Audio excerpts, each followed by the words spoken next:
Hello, welcome to this episode. I'm going to be talking today about the 2010 election. Now, this is a really important election to talk about because it represents the transfer of power from the Labour Party, who'd been in government, who'd been in power for 13 years under Tony Blair and then under Gordon Brown, to the Conservative Party, led first by Cameron from 2010 to 2016, then by Theresa May from 2016 to 2019, then by Boris Johnson from 2019 to 2022, then by Truss briefly, and then of course by Sunak for the last 2 or so years. And we're expecting, of course, that at the next election Keir Starmer will win, and that we'll now have a period of Labour government. And if you believe the polls are suggesting that it's going to be a landslide for Labour at the next election. So the 2010 election is important because it brings into being this long period of Conservative government. It's a big transition from what came before. It's also quite interesting, quite important, because the outcome of the election is unusual. David Cameron and the Conservative Party had been restoring their credibility, detoxifying the party, at least from the time of Cameron becoming leader in 2005. And Cameron is trying to project himself as this youthful leader of the party who is going to modernise the party and get rid of, dispel these ideas of the Conservative Party as the nasty party. And he's somewhat successful in doing that, but actually the Conservative Party only win 36.1% of the vote in this election, and that's only enough because the Labour Party's vote falls in this election to 29% from 35.2% in the election before. So Cameron wins enough seats to be the largest party, but his party does not have an overall majority in the House of Commons, and so there is a hung parliament. And what happens is that very unusual thing happens actually, which is that a coalition government is formed. Now that hadn't happened in British politics since the war, and it rarely happens in peacetime. Typically, when there's a hung parliament after a general election, leaders don't like to go into coalition. Harold Wilson in '74 decided to govern as a minority government, and Theresa May in 2017 decided that she would essentially govern as a minority government, entering into a supply and confidence agreement with the DUP that kept her in office, but it wasn't a formal coalition. So 2010 was interesting and unusual because we had a hung parliament, and in order to remain in power for a full 5 years, Cameron decides that he's going to do a coalition agreement with the Liberal Democrats, and that ends up being very stable, and Cameron is Prime Minister with the support of the Liberal Democrats for a full 5 years.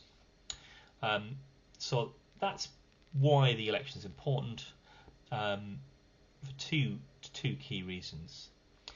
So let's talk a little bit about the context of the election. So as I said, an important part of the context is that Labour had been in power for 13 years. So if we go back to the beginning of that period, in 1997, Blair wins an historic landslide for the Labour Party, winning a majority of 179.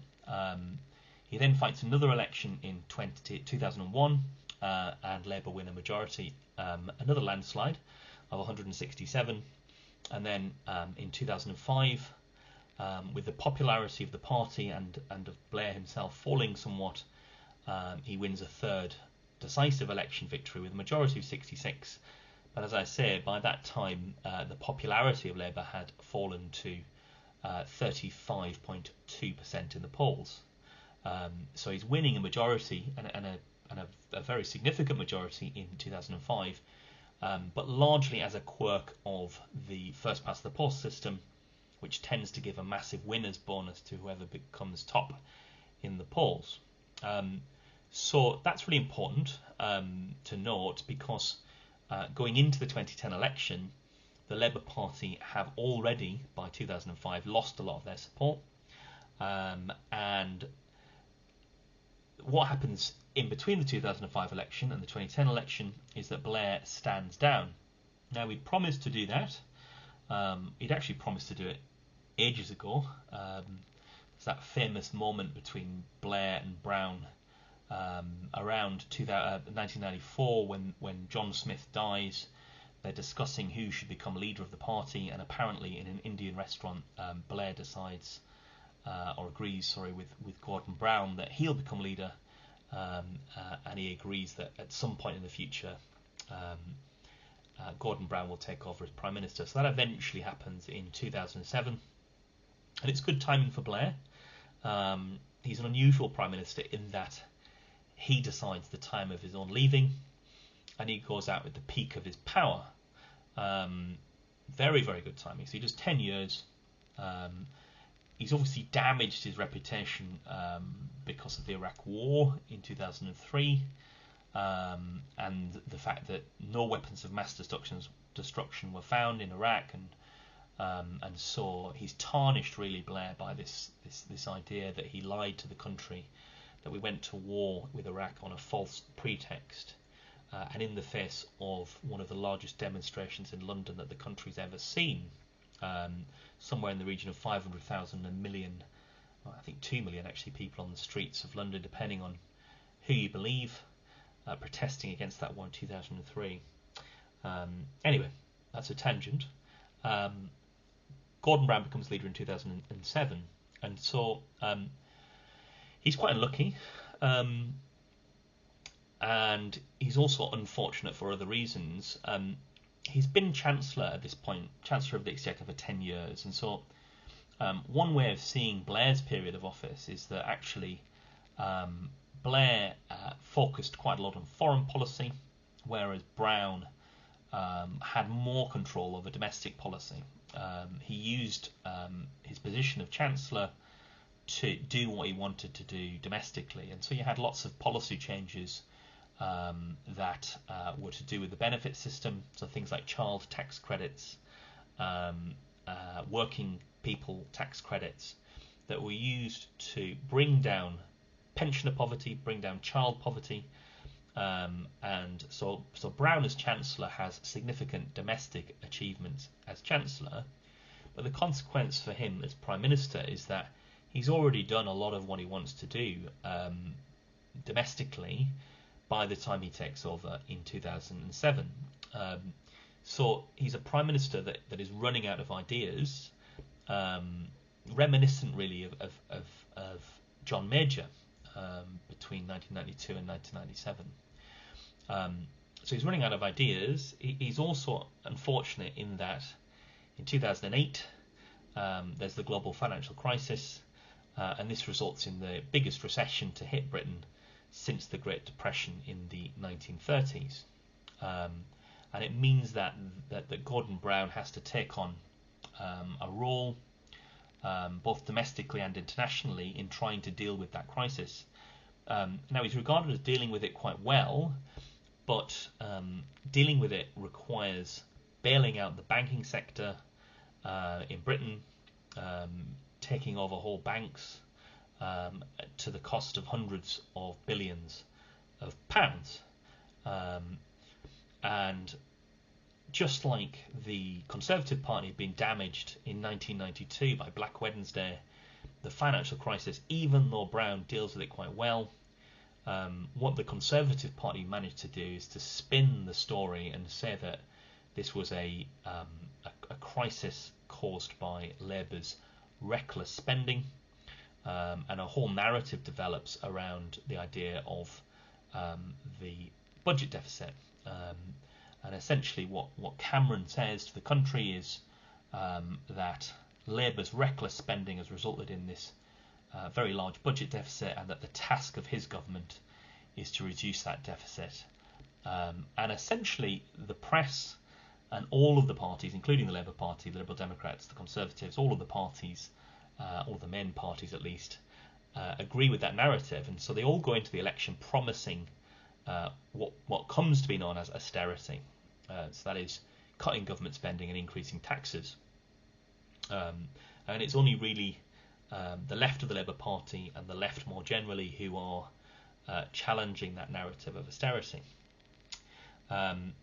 Okay, so that's the sort of context for Labour.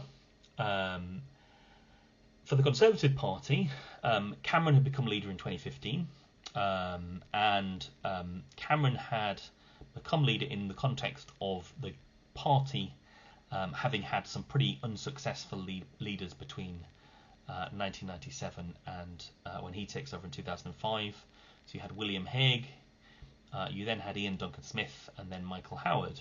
And when Cameron becomes leader, he's regarded as being a bit of a breath of fresh air.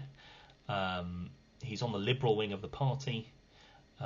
He's more progressive, therefore, on social issues, and he wants to rebrand the party, at least, to move away from this idea of the party that had developed, that the Tory party were the nasty party. And so he like the PR man that he is, he does some set-piece media events, and he, for example, he has filmed riding a sled with husky dogs to buttress his credentials as a Green leader of the Conservative Party. He talks about hugging a hoodie to distinguish him from the quite draconian social policies in relation to young people of the Labour Party. The Labour Party under Blair had backed anti-social behaviour orders, ASBOs, to deal with young people, and Cameron wants to project a softer image of the Conservative Party in that regard. And so going into this election, you've got a quite complicated message from the Conservative Party. They say that they're going to be the party of the environment, so they say vote blue, go green. They want to project a more liberal issue, a more liberal image on social policy, but they're also promising, in the context of the financial crisis and the high level of the deficit, they're promising to make spending cuts. They promise to bring down the deficit over Parliament. So that's what they're doing. That's what they promised going into the election, and all of the parties are promising to do similar things economically. The difference being over how quickly they will do it, and over the balance between spending cuts and tax rises. The other thing that's important to note going into this election is that in 2009, the Parliamentary expenses scandal has broken. So this was a scandal involving MPs from across the parties filing dodgy expenses claims. Most notably, there was a Tory MP that spent thousands and thousands of pounds on it was a duck house for his garden, and you can Google the details of that. But essentially, this was a major scandal unearthed by the Daily Telegraph using the Freedom of Information Act, and what it told the public was that the political class had been engaging in pretty corrupt behaviour.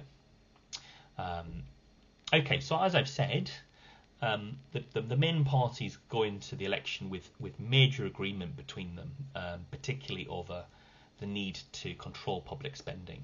And that's a very significant factor, I think, in this election. The Labour Party want to present themselves going into the election as being a safe pair of hands.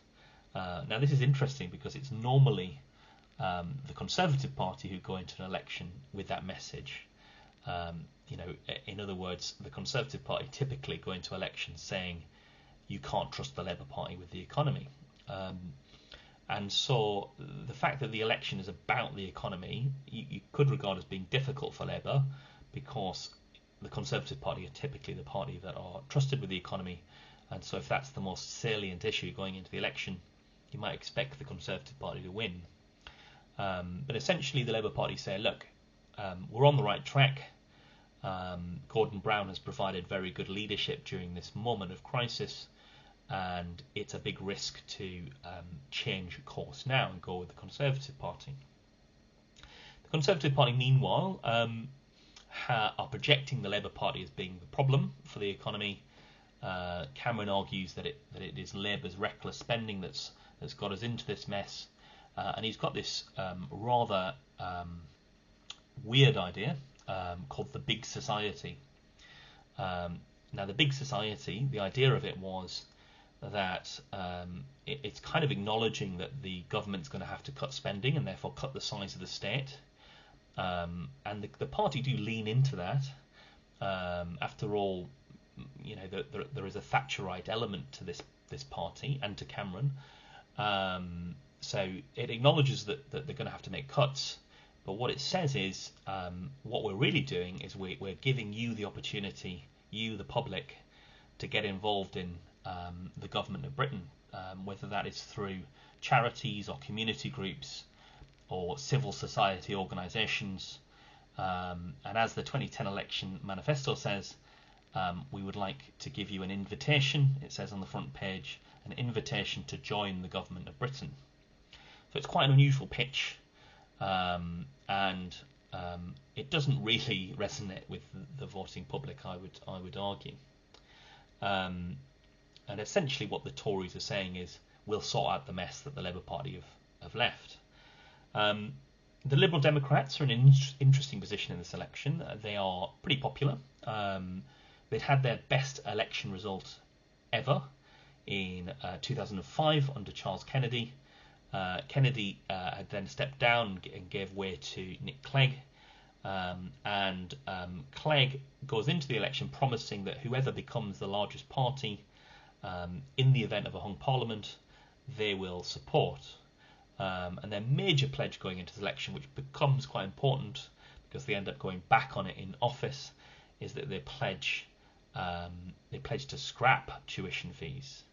And certainly they are putting themselves in the position where they say they're not going to put those tuition fees up, which is what they end up backing once they get into government. And so Nick Clegg is positioning his party as the party of change. That the Liberal Democrats are going to be... it's almost a populist message, actually, from the Liberal Democrats, that they're going to shake things up, that they're going to not be like the main two Westminster parties. You know, after all, those parties have been caught up in this big expenses scandal. So during the campaign, it's a novel campaign in that the election sees the introductions of televised TV debates. And this seems to, at least after the first debate, seems to help Nick Clegg. The orchestration of the Sky News debate was that Cameron was standing on one side, Brown was standing on the other, and Nick Clegg was standing in the middle. And what ended up happening is that Nick Clegg in the middle was able to project himself as the sensible voice between these two warring extremes, I suppose, the Labour Party and the Conservative Party. And Gordon Brown during the debate said, "I agree with Nick," quite a lot of times, and that became a bit of a catchphrase. And then we had this bizarre moment where in the polls the Liberal Democrats shot up in popularity and in support, and this became known as Clegg Mania. So a very weird moment, perhaps suggesting a degree of voter volatility in this election. As we know, over time there's been a decrease in partisan alignment, and so increasingly, and it's very evident now, but maybe these were the early signs of it, increasingly voters are willing to move between parties at general elections. Now the big shift in the polls doesn't end up having a big effect on the outcome, actually, but the volatility of the polling is interesting nonetheless. It suggests an electorate that are willing to give new parties a try. The campaign doesn't go very well for the Labour Party. So in the middle of the campaign, for example, Gordon Brown makes a big gaffe. He's filmed having a conversation with a voter in Rochdale called Gillian Duffy. It's about immigration. She's expressing her concern with high levels of immigration, and he thinks he's dealt with it well. And actually, it probably wouldn't have been used as a clip had what happens next not happened, which is that he gets into the car, the Sky News microphone is still switched on, and he has a conversation with his advisors where he says, "Oh, it was just some bigoted woman." And this is an election that is not for the first time, but you have 24-hour news media during this election, and it's the first election where social media is in any way a factor, really. And so perhaps this wouldn't have happened in a previous election, but the news cycle created by 24-hour news media and the emergence of social media means that this blows up as a news story, and so you end up with Gordon Brown within 24 hours ending up at the house of Gillian Duffy, apologising to her and trying to put a lid on this story. The other salient thing in the campaign is, and this is pointed out by Gordon Brown in his biography, he thinks this is very significant, the Labour Party didn't have very much money going into this campaign, and so the Conservative Party were able to outspend Labour by 4-1 during the campaign. The media in the campaign, I've already talked a little bit about this in terms of the television media. The print media, declining in significance, but still a significant factor, they begin to shift to the Conservative Party. If I just get the information up on my screen, what you get happening is that all of the major newspapers, pretty much, apart from the Daily Mirror, back the Conservatives, and even the newspapers that typically go with the Labour Party, like the Guardian back the Lib Dems. The Independent sort of suggests some sort of messy situation where you vote tactically for either Labour or the Liberal Democrats, depending on who's best placed to beat the Conservatives. So it's a bit of a mess in terms of newspaper endorsements, but the key thing is that Labour have lost the support of the print media. As we know, the party was supported by the Sun newspaper very significantly in 1997, and then from 2001, most of the right-wing press are backing the Labour Party. So the result was a pretty good result for the Conservatives. They pick up 96 seats, the Labour Party lose 91, and the Labour Party reduced to their smallest share of the vote since 1935. And this remains their worst result in terms of percentage of the vote in recent history. It is worse than the historic defeat that they had in 2019 in terms of percentage of the vote. The difference between those two elections is that Labour is still winning in their heartlands, particularly in Scotland. So actually the Labour Party, led by a Scottish leader, Gordon Brown, do slightly better in Scotland, and so increase their support north of the border, but they're losing seats in England and in Wales. And largely what's happening is that the Conservative Party are winning back seats that they lost in 1997, and they're making their biggest gains in southern England. In terms of demographics, the Labour Party win in terms of age. They only win amongst the very youngest voters. The Conservatives win amongst every other age group, with Conservative support being highest amongst the very oldest age group, 65 plus voters. The Conservative Party do reasonably well among white voters, winning 38% of those voters, but only win 16% of black and minority ethnic voters, compared to the Labour Party, who wins 68% of black and minority ethnic voters, but only 28% of white voters. And men show a slight preference for the Conservative Party compared to the Labour Party. So, what conclusions can we draw about this election? Well, I think the sort of dominant explanation of what happened is that the Labour Party lost the election rather than the Conservative Party winning it. I think Cameron's leadership did matter.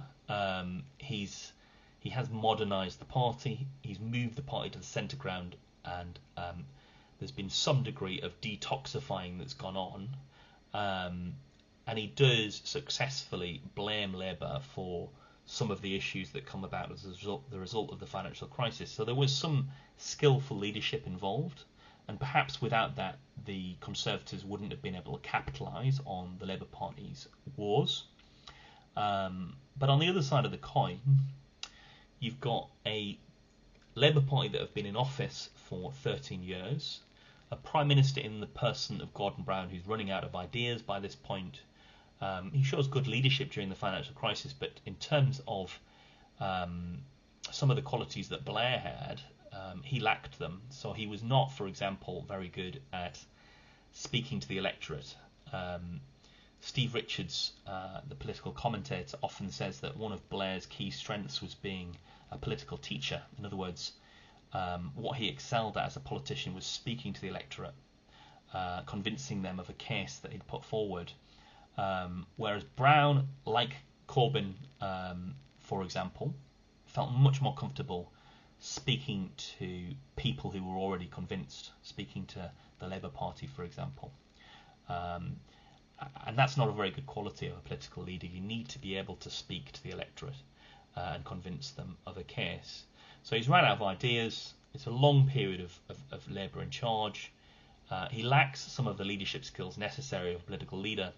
And pretty immediately after taking office, he confronts crisis, in particular the financial crisis. So despite having a relatively united party actually going into the 2010 election, it's one of the few things going for them, they lose their credibility. And so that's probably the most important factor that we can sort of pull out of this election. And it results in another victory in 2015. The Liberal Democrat vote collapses in 2015, and despite a small recovery under Ed Miliband, they lose Scotland. The Conservatives are able to win Lib Dem seats in England, and so they win a majority. In 2017, with an anti-austerity message under Corbyn, they make a comeback. But of course, it's not enough. Theresa May manages to remain in office. And then, of course, in 2019, the Labour Party lose some of their core seats, which become known as the sort of red wall seats, when Johnson wins his majority of 80. So that's kind of where we are. The 2010 election, most significant in bringing about this big period of Conservative government, and it awaits to be seen what will happen in the next election. I will leave it there. Thank you for joining me. Don't forget to like and subscribe.